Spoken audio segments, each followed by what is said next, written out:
નમસ્કાર, હું ડૉક્ટર જય બદિયાણી, એમડી પીડિયાટ્રિક બાળરોગ નિષ્ણાંત તરીકે અહીં આશા હોસ્પિટલમાં ડૉક્ટર તરીકે ફરજ બજાવું છું.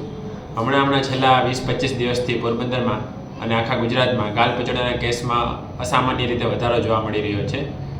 જે અમારી ભાષામાં એપિડેમિક કહી શકાય તેવી રીતે એકસાથે ગાલપચોડાના કેસમાં ખૂબ વધારો જોવા મળ્યો છે. ગાલપચોડિયા છે એ એક બાળકને હોય તો એની સાથે રમતા બીજા બાળકને પણ થઈ શકે છે. જે ખાવાનું શેર કરતા હોય એમાં પણ થઈ શકે છે. ગાલપચોડિયા એ સામાન્ય વાયરસ જ નથી પણ રૂબ્યુલા વાયરસ છે કે જેમાં ઘણી વખત આગળ જતા કોમ્પ્લિકેશન પણ થઈ શકે છે. એના લક્ષણોમાં એવું જોવા મળે છે કે શરૂઆતના 2-3 દિવસ તાવ, નબળાઈ એવું આવે છે અને ગાલ ઉપર સોજો જોવા મળે છે. જે આપણી લાળ ગ્રંથિ હોય તેમાં ગાલપચોડિયાનો જે વાયરસ છે, મમ્પ્સ વાયરસ, એ સોજો બનાવે છે અને એના લીધે તીવ્ર દુખાવો પણ જોવા મળે છે અને બાળકને ખાવા પીવામાં પણ આગળ જતાં તકલીફ થાય છે. થોડા દિવસો પછી સોજો ઉતરવા માંડે છે, પણ ઘણા બાળકોને ગાલપચોડિયાનું કોમ્પ્લિકેશન પણ જોવા મળી રહ્યું છે.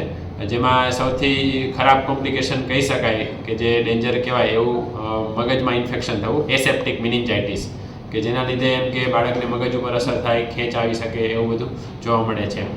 સાથે સાથે બીજા કોમ્પ્લિકેશન પણ થાય છે, જેમ કે પુરુષ બાળક હોય તો તેના પ્રજનનાંગોમાં પણ તકલીફ થઈ શકે છે અને જે સલાઇવરી ગ્લેન્ડ આપણે કીધું, લાળ ગ્રંથિ, એમાં પણ જે બ્લોકેજ થઈ શકે છે. એટલે ઘણા બધા કોમ્પ્લિકેશન ગાલપચોડિયાના લીધે જોવા મળે છે. એટલે એને સામાન્ય ન ગણતા તાત્કાલિક એને ડૉક્ટરને બતાવીને દવા સારવાર કરવી જરૂરી બને છે.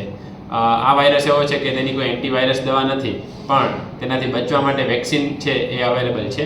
એટલે ખાસ બધા માતા પિતાને એ સૂચના કે આ વાયરસ ન થાય, ગાલપચોડિયા ન થાય એના માટેની વેક્સિન દરેક બાળકને ફરજિયાત અચૂકપણે લેવડાવવી જોઈએ.